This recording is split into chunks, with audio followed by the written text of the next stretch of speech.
Assalamualaikum semuanya. Selamat datang di Legenda Tak Terungkap, channel yang memberikan kisah nyata dan menarik untuk dibahas. Namun sebelum itu mengklik tombol subscribe terlebih dahulu. Dan jangan lupa untuk menuliskan sholawat di kolom komentar, agar kita mendapatkan syafaat di akhir kelak. Langit Jakarta tampak muram. Awan hitam menggantung rendah, seolah menyimpan sesuatu yang tak kasat mata. Angin berembus pelan di sebuah jalanan yang mulai lengang. Di bawah redupnya lampu jalan, seorang pria berseragam berdiri dengan tangan disilangkan di dada. Wajahnya dingin, sorot matanya tajam menusuk siapa saja yang melintas. Kompol Darmawan, seorang polisi yang ditakuti bukan karena wibawanya, tetapi karena kekejamannya. Tak ada orang yang bisa mengelak dari tilangnya. Entah itu pejabat, pengusaha, atau rakyat biasa, semua harus tunduk di hadapannya. Malam itu, ia berdiri di perempatan jalan, mengawasi setiap kendaraan yang lewat. Sebuah mobil tua berwarna hitam melaju perlahan. Tak ada yang mencurigakan, hanya sebuah kendaraan biasa yang dikemudikan seorang pria tua dengan sorban putih melilit kepalanya. Wajahnya tenang, matanya teduh. Orang-orang yang mengenalnya pasti tahu, dia adalah Kiai Mahfud, seorang habib yang dihormati banyak orang. Darmawan mengangkat tangan, memberi isyarat agar mobil berhenti. Pria tua itu mengangguk pelan dan menghentikan laju kendaraannya. Jendela mobil terbuka, dan dari dalam, suara lembut keluar. "Ada yang bisa saya bantu, Nak?"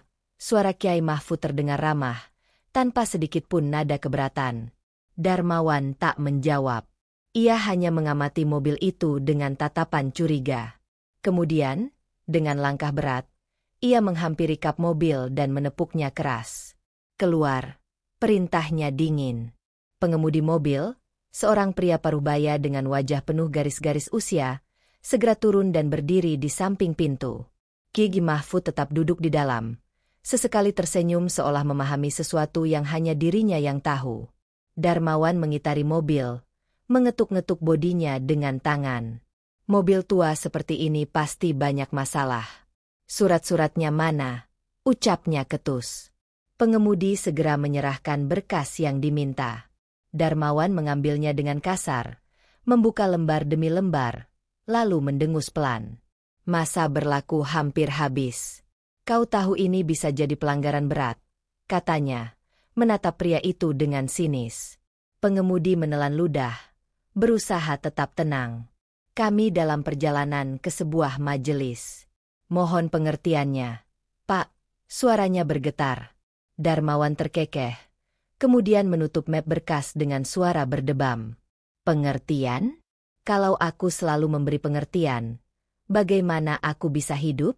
Bagaimana aku bisa mendapatkan sesuatu dari pekerjaan ini?" katanya sambil melirik ke arah Kiai Mahfud yang masih duduk tenang di dalam mobil. Angin malam berembus lebih dingin. Suara gemerisik dedaunan terdengar lirih. Di kejauhan, suara azan Isya berkumandang, tetapi Darmawan tak menggubrisnya. Ia justru melangkah ke samping mobil, mengangkat kakinya, dan menendang ban depan dengan keras. Bruk! Mobil itu berguncang sedikit, tapi tak ada reaksi dari dalam. Kiai Mahfud tetap diam, hanya menatapnya dengan sorot mata yang sulit diartikan. Namun sesuatu yang aneh terjadi.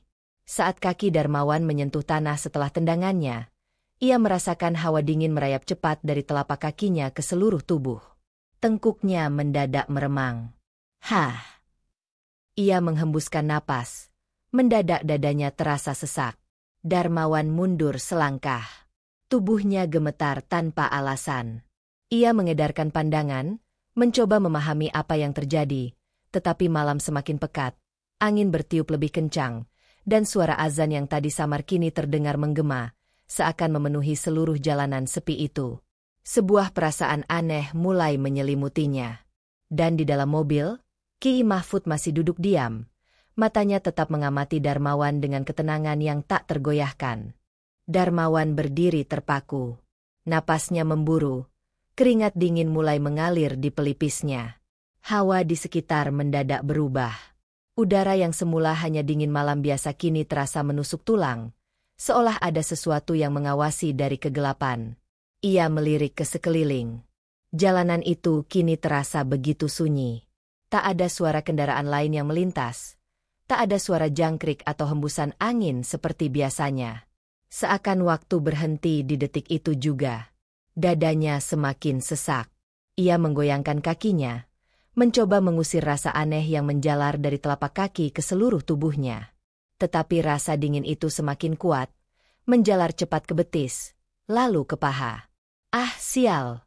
geramnya, sambil mengusap wajahnya dengan tangan gemetar. Pengemudi mobil masih berdiri di samping mobil, menundukkan kepala, tak berani bicara. Sementara di dalam mobil, Ki Mahfud tetap diam. Matanya masih menatap Darmawan dengan sorot yang sulit diartikan.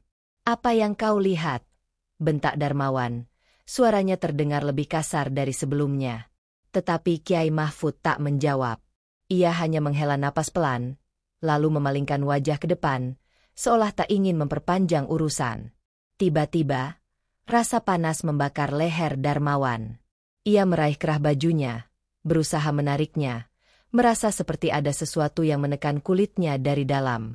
Tubuhnya mulai berkeringat deras, padahal udara sekitar tetap dingin menusuk. Perasaannya semakin tak karuan. Ia menoleh ke arah pengemudi yang masih berdiri kaku, lalu tanpa pikir panjang, ia mengangkat kaki dan menendang lagi ban mobil dengan lebih keras. Bruk! Tetapi di saat yang sama, sebuah sengatan tajam seperti listrik menyambar dari kaki hingga ke tengkuknya. Darmawan tersentak mundur. Tubuhnya menggigil hebat. Kedua tangannya meraih kepalanya yang terasa berdenyut. Sesuatu yang aneh terjadi. Kulit di wajahnya mulai terasa gatal dan panas, seolah terbakar dari dalam. Dengan napas tersengal, ia merogoh saku dan mengeluarkan ponselnya, bermaksud untuk melihat wajahnya di pantulan layar. Tetapi saat cahaya layar menyala, jantungnya seolah berhenti berdetak. Wajah yang terpampang di layar bukan wajahnya yang biasa. Kulitnya mulai bersisik, bercampur antara warna manusia dan kehijauan yang mengerikan. Matanya yang biasanya tajam kini tampak lebih sempit. Pupilnya memanjang secara vertikal seperti mata reptil. Ponsel itu terlepas dari genggamannya dan jatuh ke aspal. "Tidak, ini tidak mungkin," bisiknya. Suaranya mulai terdengar berat dan serak. Pengemudi yang sejak tadi diam akhirnya mengangkat wajahnya, menatap Darmawan dengan sorot ketakutan. Ia melangkah mundur perlahan, sementara Kiai Mahfud tetap diam di dalam mobil. Lalu tiba-tiba, Darmawan merasa ada sesuatu yang menjulur dari dalam mulutnya. Lidahnya terasa lebih panjang, lebih tebal, dan saat ia mencoba berbicara, suara yang keluar bukan lagi suara manusia biasa, melainkan desisan panjang, menyerupai suara seekor ular. Hawa malam semakin dingin. Angin bertiup lebih kencang, membawa serta bisikan yang seakan berasal dari dunia lain. Darmawan meraba wajahnya dengan panik, merasakan tekstur kasar bersisik menggantikan kulit manusia yang biasa ia kenal. Ia ingin berteriak, ingin meminta tolong. Tetapi suara yang keluar hanyalah desisan panjang yang bergema di jalanan kosong itu. Dan di dalam mobil, Ki Mahfud akhirnya menghela napas panjang, seakan mengetahui apa yang akan terjadi selanjutnya. Tubuh Darmawan semakin menggigil. Keringat dingin membanjiri wajahnya. Tetapi bukan hanya itu yang membuatnya panik. Kulitnya kini benar-benar berubah. Bukan lagi kulit manusia, melainkan sisi kasar berwarna hijau kehitaman. Tangannya terangkat dengan gemetar, menyentuh pipinya yang terasa aneh. Kasar, bersisik. Semakin ia meraba, semakin ia menyadari bahwa sesuatu yang tak masuk akal sedang terjadi pada dirinya. Dari dalam mobil, Kiai Mahfud tetap diam, tetapi tatapannya dalam. Ada kesedihan di matanya, seolah ia telah memahami nasib yang akan menimpa polisi yang sombong itu. Darmawan melangkah mundur. Napasnya memburu. Tenggorokannya terasa kering, dan ketika ia mencoba menelan ludah, sesuatu yang panjang dan tipis menjulur dari dalam mulutnya. Lidahnya. Bukan lagi lidah manusia. Ia menjulurkannya lagi tanpa sadar, dan kali ini ia melihat dengan jelas. Lidahnya bercabang di ujung, bergerak cepat seperti ular yang mengendus sesuatu di udara. Tidak mungkin, ini hanya halusinasi. Suaranya serak, putus asa. Pengemudi mobil yang sejak tadi diam kini mulai melangkah mundur lebih jauh. Wajahnya penuh ketakutan. Ia mencoba berkata sesuatu, tetapi suaranya tersendat di tenggorokan. Darmawan meraih ponselnya yang jatuh. Dengan tangan gemetar, ia menyalakan kembali layar dan melihat bayangannya di pantulan. Dan saat itulah, teriakan lirih keluar dari mulutnya. Wajahnya bukan lagi wajah seorang manusia. Seluruh kepalanya kini telah ditumbuhi sisik tebal berkilauan di bawah cahaya lampu jalan. Matanya yang dulu tajam kini benar-benar berubah menjadi mata reptil, dengan pupil vertikal yang menyerupai pemangsa berbisa. Tetapi yang paling mengerikan adalah bentuk kepalanya yang semakin panjang, rahangnya yang mulai melebar, dan hidungnya yang hampir tak tampak seperti manusia lagi. Perlahan, kepalanya berubah menjadi kepala seekor ular falak. Suara mendesis keluar dari tenggorokannya tanpa bisa ia kendalikan. Ia ingin berteriak, ingin lari dari kenyataan ini, tetapi tubuhnya semakin berat, seolah ada kekuatan yang menariknya ke dalam perubahan yang lebih dalam. Suara takbir tiba-tiba menggema dari sebuah masjid tak jauh dari sana. Suaranya bergema di udara malam, menembus kesunyian jalanan.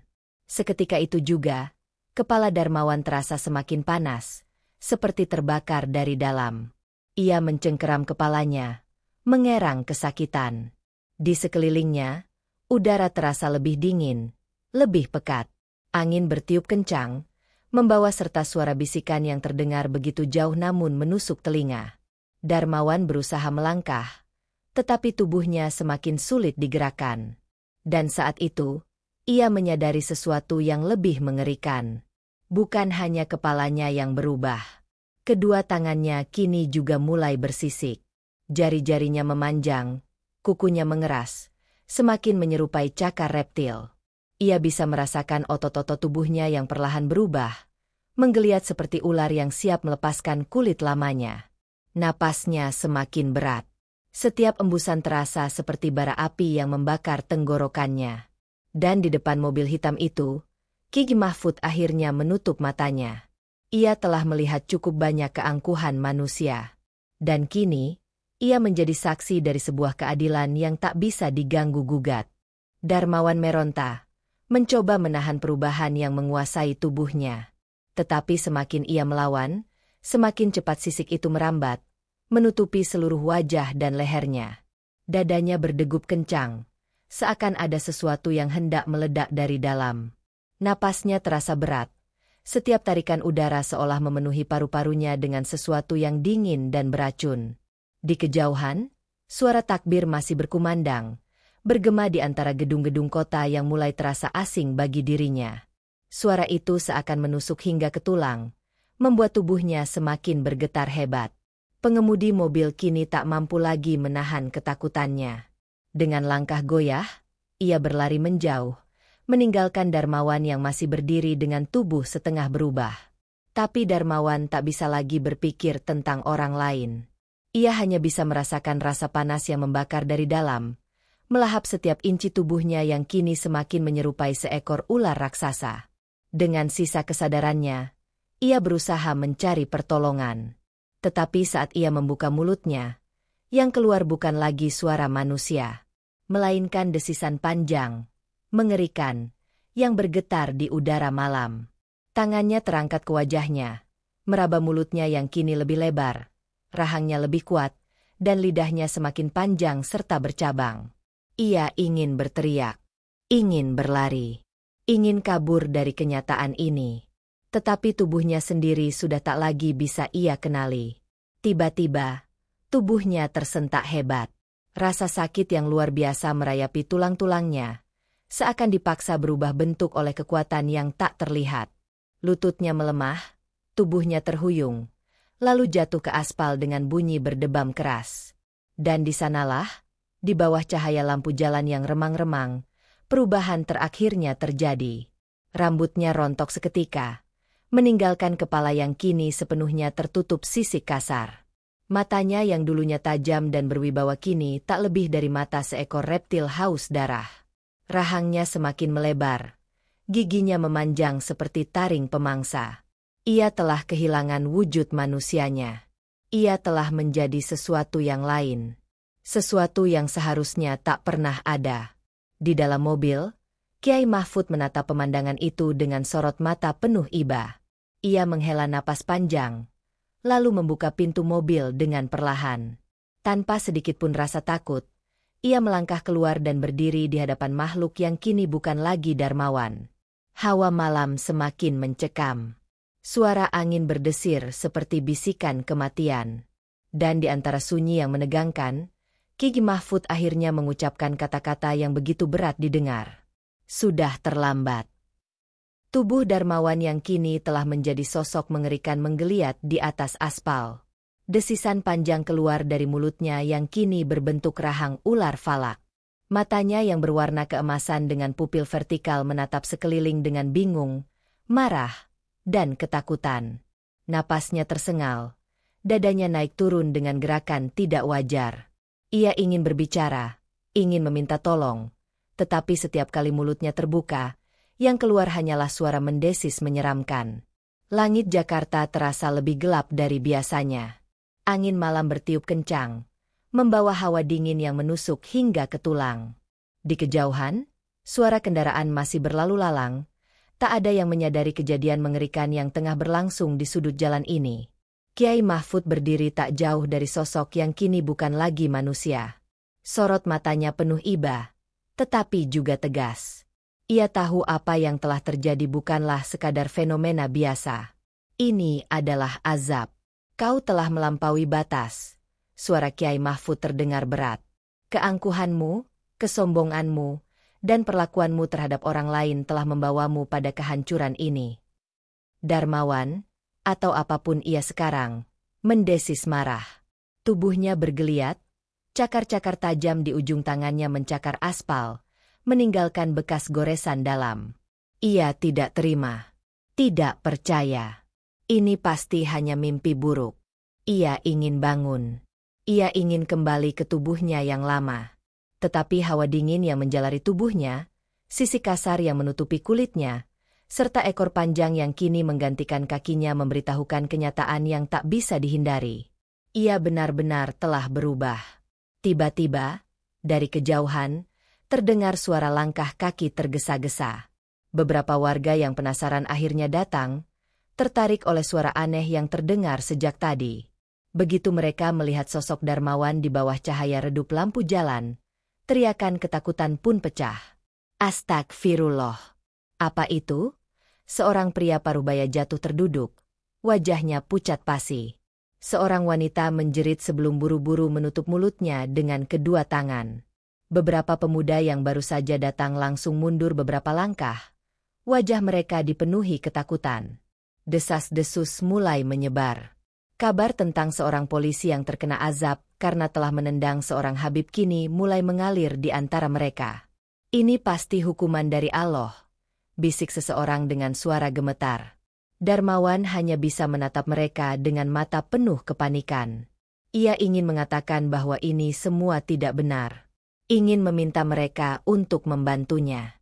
Tetapi mereka semua hanya melihatnya sebagai sosok menyeramkan. Monster. Kutukan.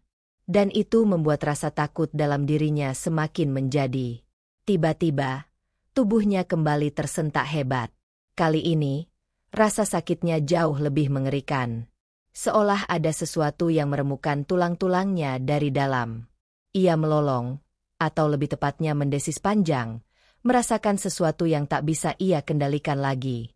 Kiai Mahfud menundukkan kepalanya, menggumamkan sesuatu yang tak bisa didengar oleh siapapun. Innalillahi wa inna ilaihi raji'un. Angin berembus semakin kencang, membawa serta hawa kematian yang pekat. Malam itu, Jakarta menyaksikan sesuatu yang belum pernah terjadi sebelumnya. Darmawan meronta hebat di tengah jalan yang kini dikelilingi orang-orang ketakutan. Tubuhnya yang telah sepenuhnya menjadi sosok mengerikan bergerak liar, mencakar-cakar aspal dengan cakarnya yang tajam. Ia ingin lari, ingin bersembunyi, tetapi kemanapun ia melihat, hanya ada tatapan ngeri dan bisikan penuh ketakutan. Di kejauhan, suara sirene mulai terdengar. Polisi lain pasti telah menerima laporan tentang keributan ini. Tetapi apa yang bisa mereka lakukan? Darmawan kini bukan lagi manusia. Ia tidak ingin menerima kenyataan itu. Pikirannya masih penuh dengan kesombongan yang selama ini ia banggakan. Ia masih merasa dirinya adalah seorang polisi yang memiliki kuasa. Tetapi tubuhnya berkata lain. Setiap kali ia berusaha berdiri tegak, tubuhnya malah melata di atas tanah. Lidahnya yang bercabang menjulur keluar tanpa bisa ia kendalikan. Dan yang paling menakutkan, ia mulai bisa merasakan sesuatu yang belum pernah ia rasakan sebelumnya. Dorongan untuk memangsa. Mata reptilnya menatap orang-orang di sekitarnya, bukan dengan rasa takut atau malu, tetapi dengan naluri pemangsa. Entah sejak kapan, pikirannya mulai dipenuhi oleh keinginan untuk menerkam, menggigit, dan melilitkan tubuhnya pada mereka. Tidak, ia tidak boleh seperti ini. Ia harus melawan. Darmawan menggelengkan kepalanya kuat-kuat, berusaha menahan dorongan itu. Tetapi semakin ia menolak, semakin kuat rasa lapar itu tumbuh dalam dirinya. Ia melirik arah Kiai Mahfud yang masih berdiri diam, menatapnya dengan tatapan penuh makna. Seolah menunggu sesuatu. "Bantu aku," suara Darmawan parau, nyaris tak terdengar. Tetapi yang keluar dari mulutnya hanya desisan panjang. Kiai Mahfud menghela napas, lalu mengangkat tangannya perlahan. "Kau tahu, Darmawan," suaranya dalam dan berwibawa. "Bukan aku yang bisa menolongmu." Darmawan merasakan tubuhnya kembali tersentak. Kepalanya berdenyut hebat, seakan ada sesuatu yang ingin keluar dari dalam dirinya. Sesuatu yang bukan lagi dirinya. Dan di saat itu, sesuatu yang jauh lebih mengerikan terjadi. Dari mulutnya yang kini penuh taring, terdengar suara lain. Bukan suaranya. Bukan suara manusia. Melainkan suara berbisik yang berasal dari dalam tubuhnya sendiri. "Kau adalah milikku sekarang." Suara itu dingin, menyeramkan, dan bergema di dalam kepalanya seperti jeritan dari neraka. Darmawan membuka matanya lebar-lebar, terkejut. Ia tahu suara itu bukan bagian dari dirinya. Sesuatu telah masuk ke dalam tubuhnya. Sesuatu yang telah mengambil alih. Dan ia tidak bisa menghentikannya. Di tengah keheningan yang mencekam, tubuh Darmawan tiba-tiba terhuyung ke depan, lalu menegang. Mulutnya terbuka lebar, mengeluarkan desisan panjang yang menggema di seluruh jalan. Orang-orang di sekitar semakin mundur. Ketakutan mereka semakin menjadi. Dan di kejauhan, sirene polisi semakin dekat, membawa serta cahaya merah biru yang berkedip-kedip, menerangi wajah Darmawan yang kini bukan lagi wajah manusia. Tetapi semua itu sudah terlambat.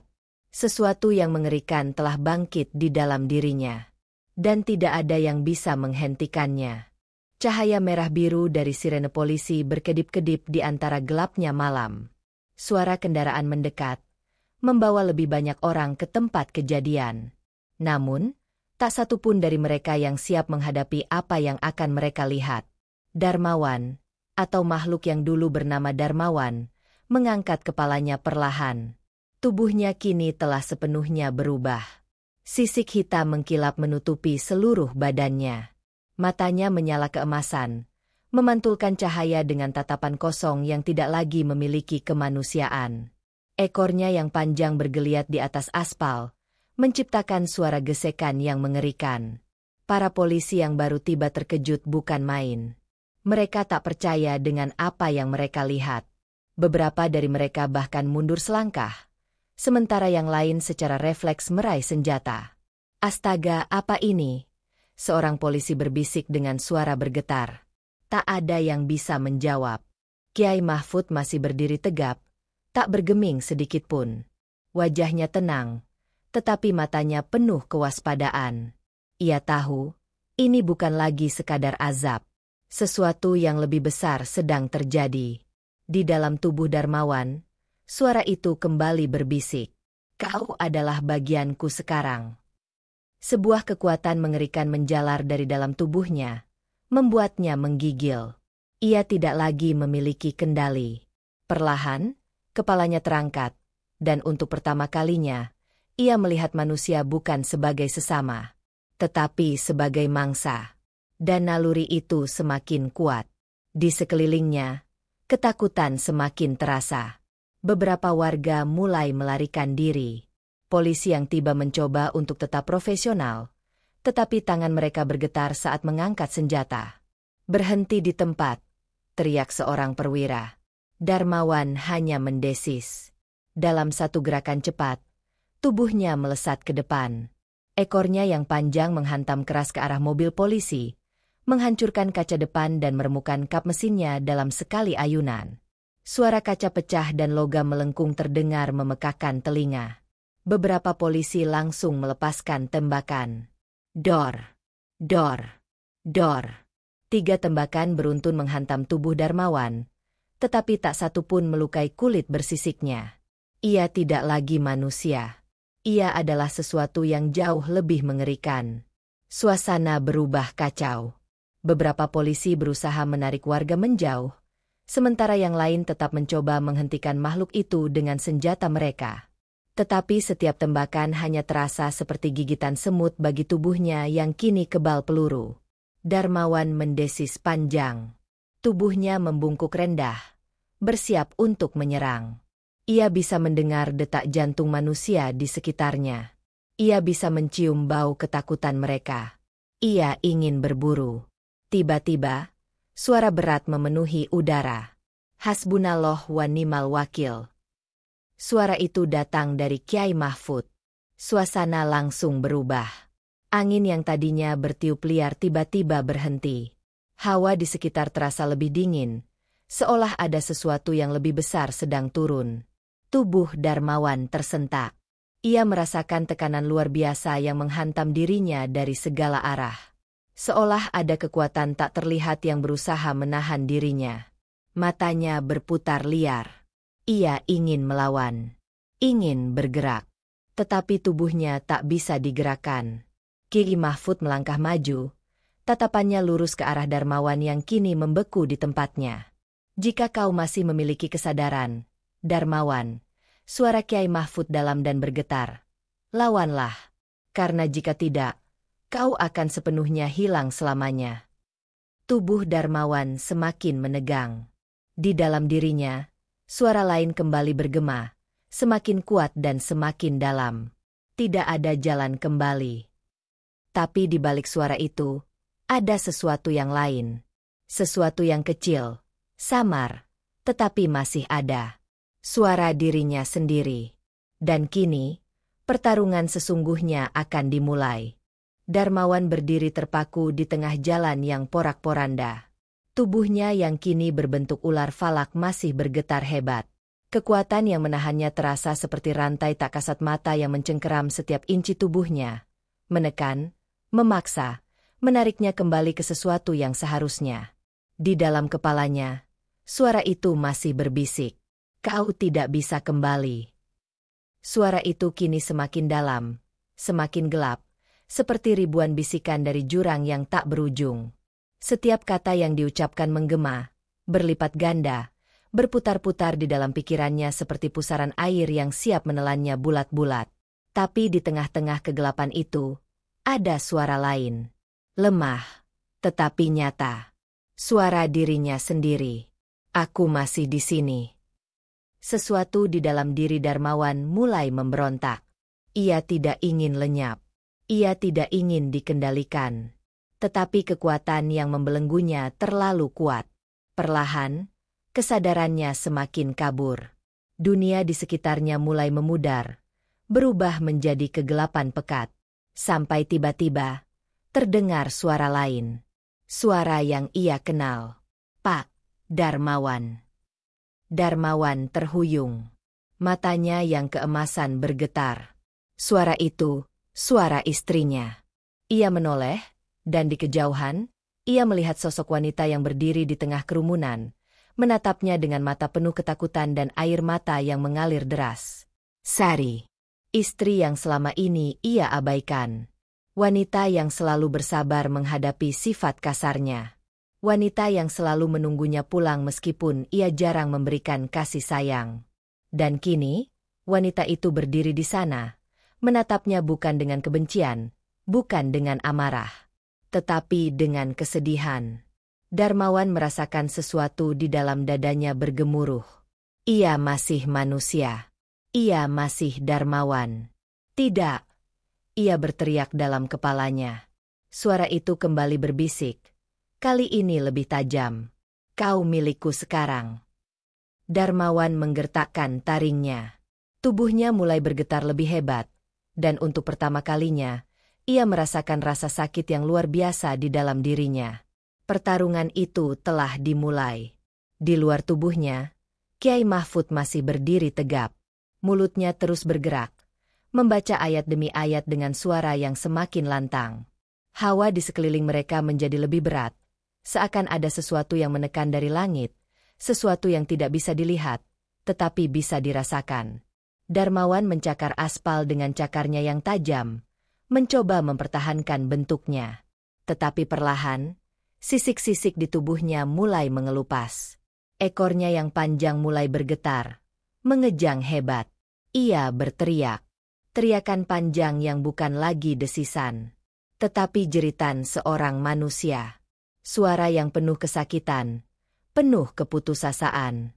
Orang-orang di sekitar menutup telinga mereka, tetapi mereka tidak bisa berpaling. Mereka tahu, ini bukan hanya sekadar pemandangan mengerikan. Ini adalah pertempuran antara kegelapan dan cahaya. Kyai Mahfud melangkah maju. Jika kau masih memiliki sisa iman di dalam dirimu, Darmawan, suaranya bergema, lawanlah. Darmawan mengerang. Ia bisa merasakan sesuatu menariknya kembali. Tapi suara itu tidak menyerah. Kau telah berbuat zalim. Kau telah menyakiti banyak orang. Kau telah menghina seorang hamba Allah.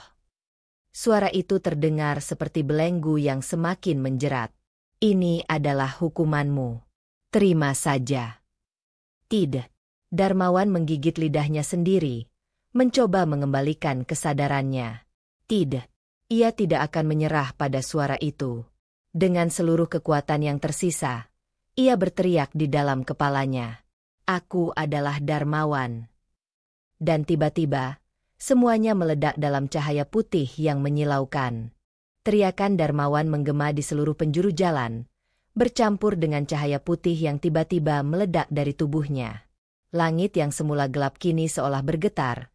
Hembusan angin dingin berputar di sekitar tempat kejadian. Para polisi dan warga yang menyaksikan hanya bisa terdiam, menutup wajah mereka dari cahaya yang menyilaukan. Kyai Mahfud tetap berdiri tegap di tempatnya. Bibirnya terus bergerak, membaca ayat demi ayat dengan penuh keyakinan. Ia tahu, ini adalah detik-detik penentuan. Di dalam tubuh Darmawan, pertarungan masih berlangsung. Suara itu mengeram marah. Kau tidak bisa pergi. Tetapi Darmawan sudah tidak mendengarkan lagi. Ia menggali jauh ke dalam pikirannya, mencari satu hal yang mungkin bisa menyelamatkannya. Dan di sanalah ia menemukannya. Wajah istrinya. Wajah anaknya. Wajah orang-orang yang telah ia sakiti. Ia melihat Sari yang dulu selalu menunggunya pulang dengan senyuman meski ia tak pernah membalasnya. Ia melihat anaknya yang selalu berharap bisa bermain bersamanya. Tetapi ia terlalu sibuk dengan dunianya sendiri. Ia melihat orang-orang yang telah ia tindas selama ini, mereka yang ia remehkan, yang ia sakiti demi kekuasaan kecil yang ia genggam. Rasa penyesalan itu datang seperti air bah. Darmawan merasakan hatinya bergetar. Ia telah mengabaikan mereka. Ia telah menghancurkan kepercayaan mereka. Ia telah menjadi seseorang yang tak pantas lagi disebut manusia. Tapi, apakah semua sudah terlambat? Cahaya putih itu semakin kuat. Tubuh Darmawan terasa panas, seperti terbakar dari dalam. Ia bisa merasakan kulit bersisiknya mulai terkelupas. Taringnya mencair. Tubuhnya perlahan kembali ke bentuk asalnya. Tidak. Suara itu menjerit. Tetapi Darmawan sudah tak peduli. Ia menggenggam kesadarannya sendiri dengan kuat, mencengkramnya agar tidak lepas. Dan dengan satu teriakan terakhir, ia melepaskan semua kegelapan yang telah mencengkeram jiwanya. Cahaya itu meledak. Seketika, Darmawan terhuyung jatuh ke tanah. Ia bisa merasakan aspal dingin menyentuh kulitnya. Ia bisa merasakan udara malam yang berhembus pelan. Ia bisa mendengar suara orang-orang di sekitarnya. Ia telah kembali. Tetapi tubuhnya terasa begitu lemah. Darmawan membuka matanya perlahan. Di depannya, Kiai Mahfud berdiri, menatapnya dengan pandangan yang sulit diartikan. Di belakang Kiai, Sari berlari ke arahnya dengan air mata mengalir di pipinya. "Pak!" Suara istrinya pecah. Darmawan berusaha mengangkat tangannya, tetapi tubuhnya terlalu lemah. Ia hanya bisa berbisik, "Maafkan aku." Dan setelah itu, semuanya menjadi gelap. Suara gemuruh sirene ambulans memecah keheningan malam. Tubuh Darmawan yang lemah dilarikan ke rumah sakit, diselimuti oleh selimut putih yang tampak kontras dengan luka-luka yang masih membekas di tubuhnya. Sari duduk di sisi ranjang, menggenggam tangan suaminya yang dingin. Air matanya tak henti mengalir, tetapi kali ini bukan karena ketakutan, melainkan karena harapan. Dokter yang memeriksa Darmawan tampak kebingungan. Semua hasil pemeriksaan menunjukkan bahwa tubuhnya baik-baik saja, tidak ada tanda-tanda luka fisik atau kelainan. Tetapi suhu tubuhnya tetap lebih dingin dari manusia biasa, dan sorot matanya yang terbuka sesekali masih menyeratkan sesuatu yang belum sepenuhnya pergi. "Dia mengalami guncangan hebat," kata Dr. Haryo dengan nada ragu. "Secara medis, tidak ada penjelasan yang masuk akal untuk kondisinya." Kiai Mahfud yang berdiri di sudut ruangan hanya menghela napas panjang. Karena ini bukan urusan medis. Ini urusan hati dan keimanan. Darmawan masih belum sepenuhnya sadar. Di dalam kepalanya, ia masih bisa mendengar suara-suara samar. Bisikan itu masih ada. Tetapi kini, bisikan itu tidak lagi menakutkan. Sebaliknya, bisikan itu terdengar seperti bayangan yang perlahan memudar. Ia telah melawan, dan ia telah menang. 3 hari berlalu. Darmawan akhirnya tersadar. Matanya terbuka, menatap langit-langit kamar rumah sakit yang terasa asing baginya. Kepalanya masih berat, tetapi pikirannya jauh lebih jernih dibanding sebelumnya. Di sampingnya, Sari yang tertidur dengan tangan masih menggenggam jemarinya terbangun begitu merasakan gerakannya. "Pak!" Suaranya bergetar. Darmawan menoleh. Butuh beberapa detik baginya untuk benar-benar menyadari bahwa ia masih hidup, bahwa ia masih memiliki seseorang di sisinya. Air mata Sari kembali jatuh, tetapi kali ini, senyum samar menghiasi wajahnya. "Aku pikir aku telah kehilanganmu." Darmawan mencoba berbicara, tetapi suaranya serak. Ia hanya bisa mengangkat tangannya dan menyentuh wajah istrinya dengan pelan. "Aku minta maaf." Sari menggeleng. "Tidak perlu bicara sekarang. Istirahatlah." Tetapi Darmawan tahu, ia tidak bisa beristirahat. Tidak sebelum ia menebus semua yang telah ia lakukan. Malam itu, setelah dokter memastikan keadaannya stabil, Darmawan duduk di kursi rumah sakit, menatap keluar jendela. Ia melihat lampu-lampu kota Jakarta yang berkelap-kelip. Tempat yang selama ini ia anggap sebagai panggung kekuasaan. Tempat di mana ia merasa tak tersentuh. Dan kini, ia duduk di sini, sebagai manusia yang telah kehilangan segalanya. Atau mungkin, sebagai manusia yang baru saja mendapatkan sesuatu yang lebih berharga. Di belakangnya, langkah kaki Kiai Mahfud terdengar mendekat. "Kau sudah sadar sekarang," kata Kiai itu dengan suara lembut. "Tapi masih ada sesuatu yang kau pikirkan." Darmawan menunduk. "Aku telah banyak berbuat salah. Aku telah menyakiti banyak orang. Apa yang harus aku lakukan sekarang?" Kiai Mahfud menghela napas panjang. "Setiap manusia punya kesempatan untuk berubah, Darmawan. Yang penting adalah bagaimana kau menjalani kehidupan setelah ini." Darmawan mengepalkan tangannya. Ia tidak tahu apakah ia masih pantas mendapatkan kesempatan kedua. Tetapi satu hal yang pasti, ia tidak akan pernah menjadi orang yang sama lagi. Beberapa hari setelah kejadian itu, Darmawan berdiri di depan cermin kamarnya. Wajahnya masih terlihat pucat, matanya cekung, tetapi ia bisa merasakan sesuatu yang berbeda. Sesuatu yang belum pernah ia rasakan sebelumnya. Hati yang kosong itu kini dipenuhi dengan kesadaran. Ia mengingat semua hal yang telah ia lakukan.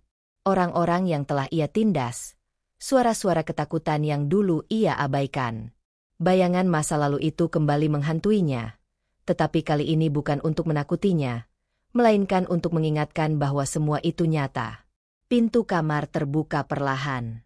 Sari masuk dengan membawa segelas air, lalu duduk di sampingnya. "Bagaimana perasaanmu?" tanyanya lembut. Darmawan menatap istrinya.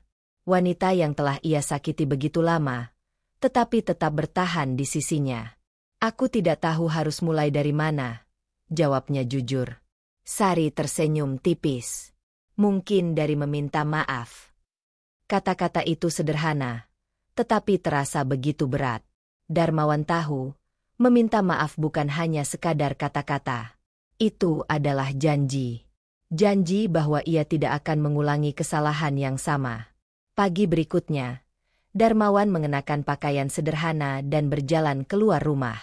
Langkahnya terasa berat, seolah ada beban yang tak terlihat menekan pundaknya. Ia kembali ke tempat di mana semuanya bermula. Jalanan yang dulu sering ia lalui dengan arogansi, tempat di mana ia menggunakan kekuasaannya untuk menindas orang lain. Orang-orang yang melihatnya berhenti sejenak. Sebagian besar masih merasa takut, sebagian lagi menunjukkan kebencian yang jelas. Darmawan menundukkan kepala, lalu mengumpulkan keberaniannya. Ia mulai dari satu orang. Seorang penjual makanan yang dulu pernah ia paksa membayar uang ilegal agar bisa berjualan. "Pak, aku ingin meminta maaf," katanya dengan suara lirih. Penjual itu menatapnya dengan mata penuh curiga. "Untuk apa?" Darmawan menarik napas panjang. "Untuk semua yang sudah kulakukan. Aku tidak bisa mengubah masa lalu, tapi aku ingin memperbaiki apa yang bisa kuperbaiki." Suasana hening. Orang-orang mulai berkumpul, mendengar apa yang terjadi. Penjual itu menghela napas, lalu berkata, "Kau pikir meminta maaf saja cukup?" Darmawan menggeleng. "Tidak, tapi aku akan membuktikan bahwa aku bisa berubah." Hari-hari berlalu, dan Darmawan terus menjalani proses yang tidak mudah. Ia mendatangi orang-orang yang pernah ia sakiti, mendengar kemarahan mereka, menerima hinaan mereka. Tetapi ia tidak menghindar. Ia tahu, ini adalah bagian dari hukumannya. Tetapi lebih dari itu, ini adalah caranya untuk menemukan kembali dirinya yang telah lama hilang. Suatu malam, saat ia duduk di serambi rumah, Sari duduk di sampingnya. "Kau sudah banyak berubah," ucap istrinya dengan lembut. Darmawan menatap ke langit. "Aku hanya mencoba untuk tidak kembali menjadi diriku yang dulu." Sari tersenyum. "Itu sudah lebih dari cukup." Angin malam berhembus pelan, membawa ketenangan yang telah lama hilang dari hidup Darmawan. Untuk pertama kalinya dalam waktu yang lama, ia merasa damai. Setiap manusia memiliki kesempatan untuk berubah, tidak peduli seberapa dalam ia terjerumus dalam kesalahan. Kesombongan dan kezaliman tidak akan membawa ketenangan, justru hanya akan mendatangkan kehancuran. Kisah ini mengingatkan kita bahwa kekuasaan dan kedudukan bukanlah alasan untuk menindas orang lain, karena pada akhirnya, setiap perbuatan akan kembali kepada pelakunya. Allah berfirman dalam Al-Quran, "Dan janganlah kamu berjalan di muka bumi ini dengan sombong, karena sesungguhnya kamu sekali-kali tidak dapat menembus bumi dan sekali-kali tidak akan sampai setinggi gunung." Quran Surat Al-Isra 37. Cerita ini hanyalah fiktif belaka, dibuat menyerupai kisah nyata agar kita semua dapat mengambil pelajaran darinya. Semoga dapat menjadi pengingat bagi kita untuk selalu rendah hati, berbuat baik, dan tidak menggunakan kekuasaan untuk menyakiti sesama. Terima kasih sudah menyimak cerita ini sampai akhir.